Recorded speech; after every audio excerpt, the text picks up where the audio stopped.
कहते हैं सुदामा जी महाराज भगवान का ध्यान करते करते पहुंच गए हैं द्वारिका।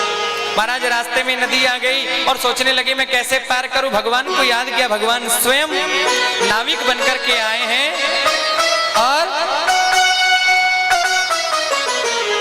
भगवान स्वयं नाविक बनकर के आए हैं और कहते हैं सुदामा जी को लेकर के गए हैं। बोली द्वारिकाधीश भगवान की। सुदामा जी पहुंचे हैं द्वारिका में और द्वारिका में पूछ रहे हैं सब से कि द्वारिकाधीश का महल कहाँ है। द्वारिका में पहुंचे हैं और सबसे पूछते हैं कि द्वारिकाधीश का महल कहाँ है। बोलिए सुदामा जी महाराज की। सुदामा जी महाराज पूछते पूछते द्वारिकाधीश के महल पर आए हैं और द्वारपालों से कहने लगे कि हे द्वारपालों, तुम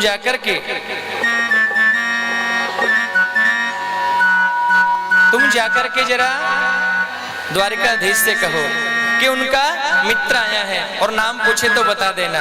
द्वारपाल आए और भगवान श्री कृष्ण से कहने लगे, हे महाराज, आज द्वार पे कैसा ब्राह्मण आया है जिसके शरीर की हड्डी हड्डी चमक रही है।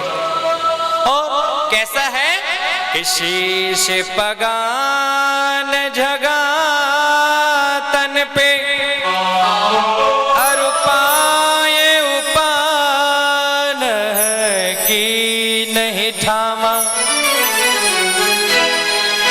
द्वार खड़ो द्विज दुर्बल एक नयोचक सो वसुधा भिरामा। कि पूछत दीन दयाल को धाम बतावते अपनो नाम सुदाम। आपके द्वार पर एक ऐसा ब्राह्मण खड़ा है महाराज जिसके शरीर की हड्डी हड्डी चमक रही है महाराज और धोती 20 जगह से फटी है। नाम बताया सुदामा। जैसे ही सुदामा का नाम सुना है द्वारिकाधीश दौड़ पड़े और सुदामा जी को गले से लगा लिया महाराज। बोले द्वारिकाधीश भगवान की। लाकर के अपने सिंहासन पर विराजमान किया है, बिठाया है।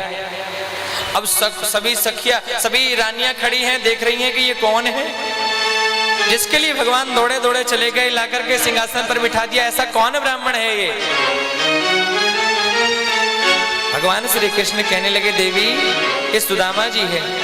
और सभी रानियों से कहा कि तुम सोने के लोटे में जल लेकर के आओ, इनके चरण धुलाने हैं।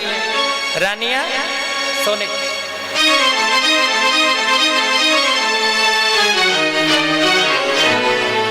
कहते हैं महारानी रुक्मिणी सोने के लोटे में जल लेकर के आई और जल लेकर के आई द्वारिकाधीश को कहा कि आप चरण धुलाइए। भगवान श्री कृष्ण द्वारिकाधीश सुदामा जी में बैठ गए और चरणों में बैठे हैं। माता रुक्मिणी चरणों में बैठी है और प्रार्थना कर रही है। और जैसे ही चरणों पे हाथ लगाया द्वारिकाधीश के तो देखा, जैसे ही चरणों पे हाथ लगाया देखा चरणों में से रक्त बह रहा है, पांव में से खून बह रहा है, रक्त बह रहा है। और कहने लगे, रे सुदामा जी,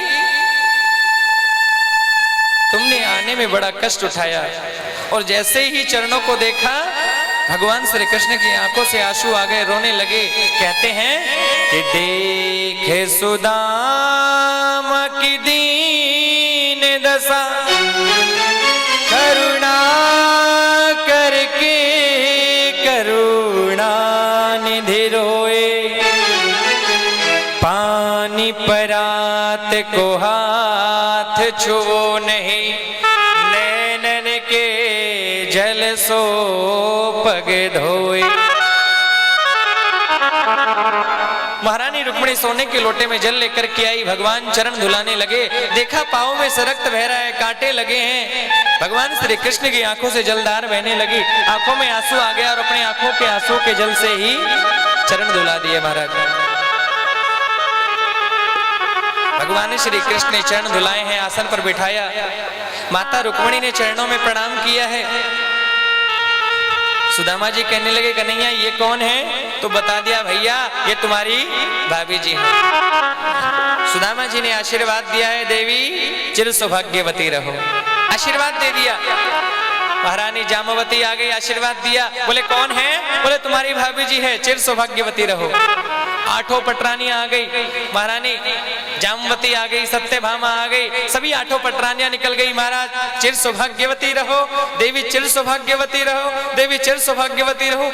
एक एक करके 500 रानियां निकल गई, 500 रानियां निकल गई है भगवान को प्रणाम करते करते। सुदामा जी ने पूछा, सुदामा जी ने पूछा कि अरे कन्हैया ये सब कौन है? भगवान श्री कृष्ण कहते हैं अरे सुदामा जी ये सब तुम्हारी भाभी है। अरे भैया कितनी हैं? बोले थोड़ी सी हैं, एक एक करके 500 नहीं, 1000 नहीं, 2000 नहीं, 2100 रानियां आशीर्वाद लेकर के चली गई। भगवान आशीर्वाद दे रहे हैं, सुदामा जी आशीर्वाद दे रहे हैं, देवी चिर सौभाग्यवती रहो, देवी चिर सौभाग्यवती रहो, देवी चिर सौभाग्यवती रहो। 2100 रानियां आशीर्वाद करके लेके चली गई। सुदामा जी कहने लगे रे कन्हैया कितनी और हैं? कन्हैया कहते हैं बोले बस थोड़ी सी है। बोले कितनी? बोले 16,108 है। अरे भैया इतनी रानियों को हमसे आशीर्वाद ना दियो जाए।